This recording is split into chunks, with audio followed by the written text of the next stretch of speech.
गेल्या अनेक दिवसांपासून कोपरगाव शहरामधील विविध रस्ते, चौक, बाजारपेठा, शाळा, महाविद्यालय परिसर, बसस्थानकाचा परिसर व प्रमुख वर्दळीच्या ठिकाणी मोठ्या प्रमाणावर मोकाट जनावरे फिरत असल्याचं व रस्त्यांच्या मधोमध किंवा वाहनांच्या मार्गामध्ये बसलेली असल्यामुळे नागरिकांना मोठ्या समस्येला सामोरं जावं लागत आहे। विशेषतः दुचाकीस्वार, ज्येष्ठ नागरिक, महिला, विद्यार्थी व लहान मुलांना मोकाट जनावरांमुळे अपघाताचा धोका निर्माण झाला आहे। अचानक रस्त्यावर येणाऱ्या किंवा धावणाऱ्या जनावरांमुळे वाहन चालकांचं नियंत्रण सुटून अपघात होत आहेत। त्यामुळे हा प्रश्न केवळ आता अस्वच्छतेचा राहिला नसून नागरिकांच्या जीवितेचा गंभीर प्रश्न बनला आहे। दिनांक 20/7/2026 रोजी लोकशाहीर अण्णाभाऊ साठे स्मारकाजवळ मोकाट जनावरांच्या धडकेमुळे स्वर्गीय विकास अरुणराव डुमरे यांचा मृत्यू झाला होता। ही घटना अत्यंत गंभीर असून एका निष्पाप नागरिकाला आपला जीव गमवावा लागला आहे। दिनांक 11/8/2026 रोजी धारणगाव रोड फडके हॉस्पिटल जवळ दत्तू कांबळे यांच्या मोटरसायकलला मोकाट जनावरांनी धडक दिल्यामुळे ते गंभीर जखमी झाले आहेत। वरील दोन्ही घटना अत्यंत गंभीर असून याविषयी कोपरगाव नगरपालिकेनं आपली जबाबदारी निश्चित करून संबंधितांवर गुन्हा दाखल करावा व मोकाट जनावरांचा बंदोबस्त करावा अशा आशयाचं निवेदन मुख्याधिकारी अजित निकत यांना देण्यात आलं आहे। मोकाट जनावरांचा बंदोबस्त न झाल्यास मोकाट जनावरे नगरपालिकेमध्ये आणून सोडू असा इशारा देखील देण्यात आला आहे। त्या रोडची बातमी तुम्ही सर्वांनी लावलेली होती। त्या बातमीचा जर यांनी थोडा तरी विचार केला असता सत्ताधाऱ्यांनी तर नक्कीच आज त्या माणसाचा जीव या ठिकाणी वाचला असता। कोपरगाव नगरपालिकेला मी सांगू इच्छितो या माध्यमातून का ही कोपरगावसाठी घटना नाही नवीन, का सुभाषनगरमध्ये सुद्धा मागा एका कुत्र्याने एका लहान पोराला पकडलं होतं। 105 हनुमाननगरमध्ये सुद्धा एका बैलामुळं एका लहान मुलाचा हात मोडला होता। आणि काल परवा टी नगरमध्ये एक बैल डायरेक्ट घरामध्ये घुसला होता। मग या मोकाट जनावर बंदोबस्त कोण करणार आहे?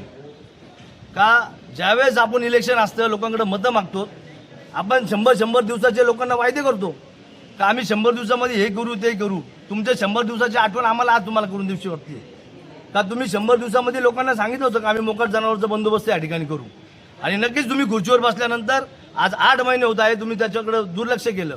मला तर असं वाटतं ते झोपलेले वाटतं, त्यांना उठवायची वेळ आता या ठिकाणी आलेली आहे। का मत मागताना तुम्ही लोकांना म्हटलं होतं का आम्ही 100 दिवसामध्ये मोकाट जनावरांचा या ठिकाणी बंदोबस्त करू, तो जर आज तो बंदोबस्त त्यांनी 100 दिवसात केला असता तर नक्कीच तो विकास डुमरे नावाचा एक व्यक्ती जो या ठिकाणी आपल्या कोपरगाव शहरातला एक तरुण माणूस होता तो या ठिकाणी एक्सपायर झाला नसता।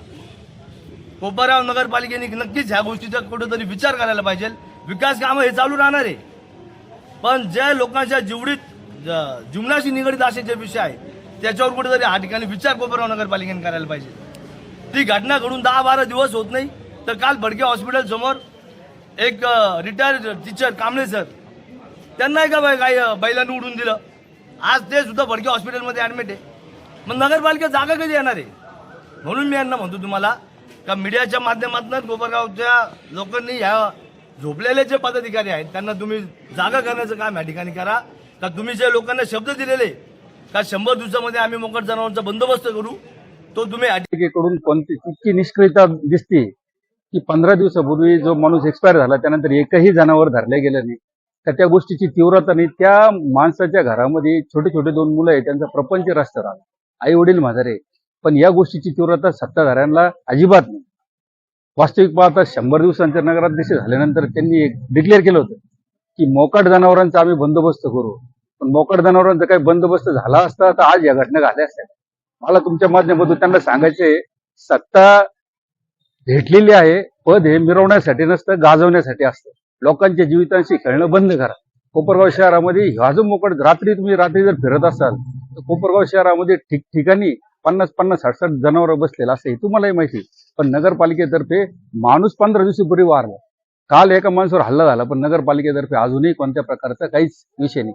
आता तुम्ही आम्ही येणार निवेदन देणार मग अशा काहीतरी बातम्या आल्या वाटतं, बरोबर आहे ना?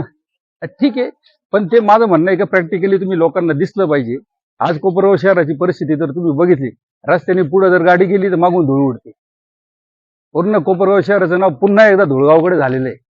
अशाच प्रकारचे भरपूर कोपरगाव शहरामध्ये मोकाट जनावरे म्हणजे जसं गोवंश जनावरे असतील किंवा डुक्कर आणि इतरही जनावर जे आहेत, तर या अनुषंगाने कोपरगाव नगर परिषदेच्या माध्यमातून आपण कारवाई सुरू केलेली आहे। यापूर्वीही हे जनावरे पकडण्याकरता आपण गोशाळेशी संपर्क करत होतो, परंतु त्यांची क्षमता पूर्ण झाल्याने ते आपल्याकडून स्वीकारत नव्हते. तथापि 2 आठवड्यामध्ये ज्या घटना घडलेल्या त्या अनुषंगाने आपण पुनश्च त्यांना विनंती केलेली आहे. सद्यस्थितीमध्ये नगरपालिका स्तरावर आपण आपल्या कर्मचाऱ्यांच्या 10 कर्मचाऱ्यांचं पथक तयार करून मोकाट जनावरं पकडण्याची कारवाई सुरू केलेली आहे. यापुढे मी नागरिकांना असं आवाहन करत आहे की नागरिकांनी आपली जी स्वतःची जनावरं आहेत ते मोकाटपणे गावात सोडू नयेत, अन्यथा नगरपालिकेच्या वतीने पकडून यापूर्वी त्यांना किरकोळ स्वरूपाचा दंड केला जात असेल, परंतु यापुढे हा दंड बाजार किमतीच्या 50% पर्यंतचा दंड हा पालिकेच्या वतीने त्या पशुधारकाला लागेल. त्यामुळे नागरिकांनी याचीही काळजी घ्यावी. त्याचबरोबर मी जे लोक या मोकाट जनावरांना रस्त्यावरती चारा टाकतात त्यांनाही आवाहन करतोय की अशा पद्धतीचा चारा आपण गोशाळेमध्ये द्यावा, परंतु रस्त्यावर अशा स्वरूपाचा चारा टाकू नये, अन्यथा आपणाविरोधातही आम्हाला कारवाई करणे गरजेचे ठरेल. त्याचबरोबर शहरामध्ये जे डुक्कर फिरतायत त्यांच्या मालकांनाही सूचित करतोय की 2 दिवसाच्या आत जर त्यांनी त्यांच्या डुकरांची विल्हेवाट लावली नाही तर आम्ही पालिकेच्या वतीने सर्व डुक्कर जमा करून त्याची विक्री करण्याची कारवाई करू. हा पालिकेच्या वतीने त्यांना शेवटचा इशारा देण्यात येत आहे. एसनान मीडियासाठी प्रतिनिधी युसुफ रंगरेज, कोपरगाव.